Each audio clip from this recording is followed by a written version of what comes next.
Intrigued at the sight of our camera, the children of Lev Tahor swarm around, breaking out in song and cheers, but their parents aren't laughing. They're fighting to keep children not seen in these pictures from being taken away. If they're going to be removed from their parents, it's going to be a damage for them for all their life. Tuesday, a Quebec court ruled 14 children from the ultra-Orthodox Jewish sect were to be put in foster care after an investigation by Quebec Social Services found evidence of malnutrition, filthy living conditions, and a lack of basic education while living in the province.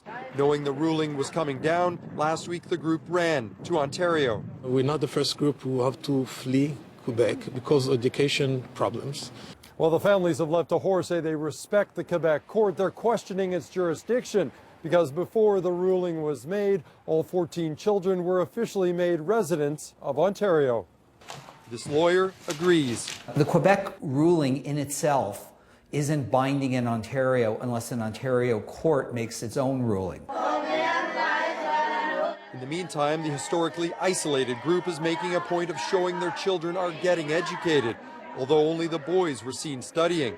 As for health issues, Lev Tahor leaders say there were several health problems, but claim they've been dealt with. We feel that we are painted in a negative way.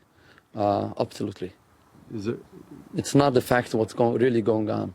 Tonight, Lev Tahor leaders met with Ontario Social Services and say there's no mistreatment to be found. We brought everybody to the office, so it was very happy. There was no police needed. It was very comfortable. Now, Chatham-Kent Children's Services won't say whether or not that's in fact the case. What they will say is that they are working with Quebec officials and they're conducting their own investigation. Lisa. Well, Peter, how are they able to create such a seemingly well-oiled footprint in Ontario so fast with a child neglect investigation going on in Quebec? Well, they've been preparing for this for the last 6 months. They've had realtors out across Ontario looking for large housing complexes like this one. They've also been preparing the paperwork to have Ontario health cards for the children, which means social services is basically starting at square one.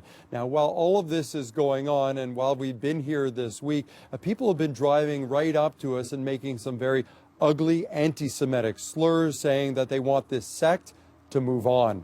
Lisa. Okay, Peter Ackman in Chatham, Ontario again tonight.